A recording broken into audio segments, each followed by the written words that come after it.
No, tak vás tu vítam, moji milí zlatí dnes. Dnes je to také som trochu rozpačitá, pretože ideme robiť veľmi jednoduchú vec a možno, že sa chytíte za hlavu, že čo to je.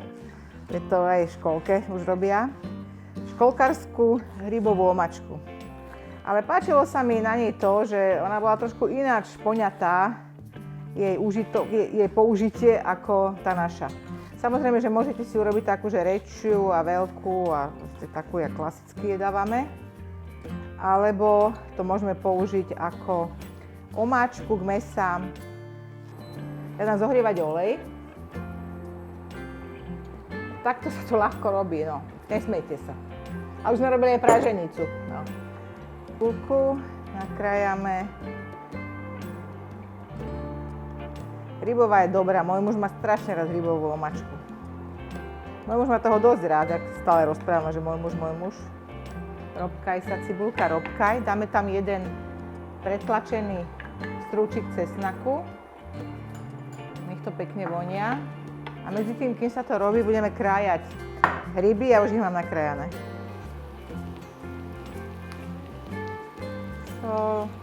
Pôjde tam aj vývar, takže na tú sol treba dávať pozor. Ja mám taký vývar málo slaný tentokrát. Dajte tam aj červenú papriku. Nič, to je na hunke. Ak to chcete mať rýchlejšie a nebabarať sa s tým, jak ja, tak to môžete na chvíľku dať pod pokrievku. Ono to pustí vodu, potom tú vodu vyparíme a zalejeme vodou, ne? Tak, teraz tam dajte takú lyžicu múky hladkej. Ono sa to robieva tak, že sa to rozdrble v smotane, ale netreba to. Kľudne to môžete aj takto, zvládnete to.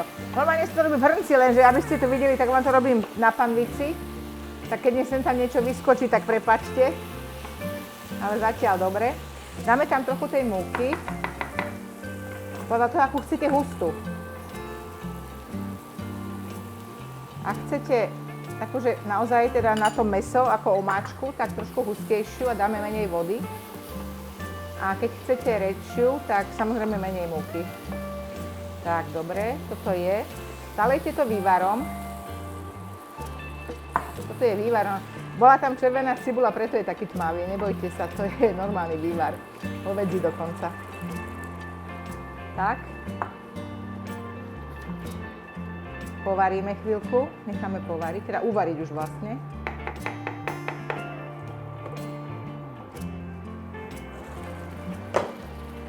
No. Perfekt. Nechajte to trochu vydusiť, lebo tam dáme smotanu.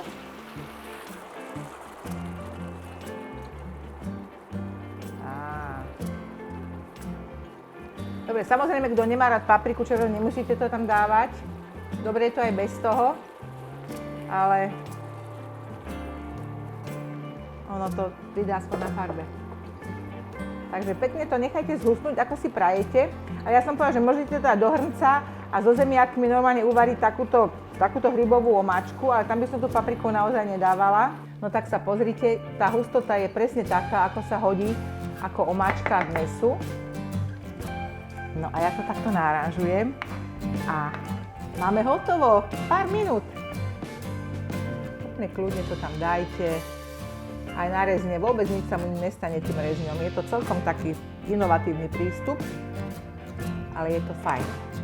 Takže ak chcete, podľa mňa nepotrebujete, recept na mojej stránke Zuzana Machová.sk. Dobrú chuť.